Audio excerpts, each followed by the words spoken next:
Chers frères et sœurs, je remercie le supérieur général pour ses paroles et pour l'accueil dans ce beau monastère d'Anaya. La nature qui entoure cette maison de prière nous attire par sa beauté austère. Je rends grâce à Dieu qui m'a permis de venir en pèlerinage sur la tombe de Saint Charbel. Mes prédécesseurs, je pense spécialement à Saint Paul VI, qui l'a béatifié et canonisé, l'auraient beaucoup souhaité. Chers amis, quel enseignement Saint Charbel nous donne-t-il aujourd'hui?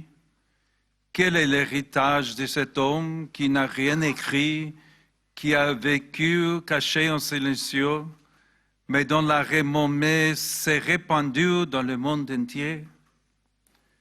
Je voudrais le résumer ainsi. Le Saint-Esprit l'a façonné afin qu'il enseigne la prière à ceux qui vivent sans Dieu, qu'il enseigne le silence à ceux qui vivent dans les bruits, qu'il enseigne la modestie à ceux qui vivent dans le paraître et qu'il enseigne la pauvreté à ceux qui recherchent les richesses. Ce sont là des comportements à contre-courant, mais c'est précisément pour cela qu'il nous attire comme l'eau fraîche et pure attire ceux qui marchent dans un désert. En particulier, Saint Charbel nous rappelle à nos évêques et ministres ordonnés les exigences évangéliques de notre vocation. Sa cohérence radicale et humble est un message pour tous les chrétiens. Et puis, il y a un autre aspect décisif. Saint Charbel n'a jamais cessé d'intercéder pour nous auprès du Père céleste, source de tout bien et de toute grâce. Déjà, pendant sa vie terrestre, beaucoup venaient vers lui pour recevoir du Seigneur réconfort, pardon, conseil. Après sa mort, tout cela s'est multiplié et est devenu comme un fleuve de miséricorde. C'est aussi pour cette raison que chaque 22 du mois, des milliers de pèlerins viennent ici de différents pays pour passer une journée de prière et du repos de l'âme et du corps.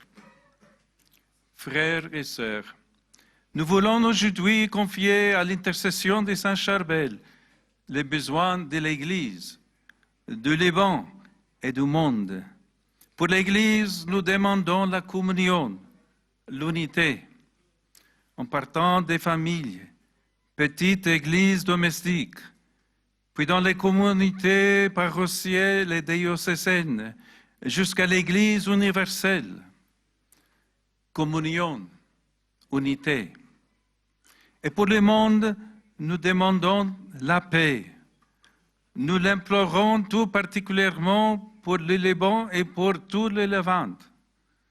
Mais nous savons bien, et les saints nous le rappellent, qu'il n'y a pas de paix sans conversion des cœurs. Que Saint Charbel nous aide donc à nous tourner vers Dieu et à demander le don de la conversion pour chacune de nous. Chers amis, pour symboliser la lumière que Dieu a allumée ici par l'intermédiaire de Saint Charbel, j'ai apporté un cadeau, une lampe. En offrant cette lampe, je confie à la protection de Saint Charbel le Liban et son peuple, afin qu'il marche toujours dans la lumière du Christ. Rendons grâce à Dieu pour le don de Saint Charbel. Merci à vous, en gardez la mémoire. Marchez dans la lumière du Seigneur.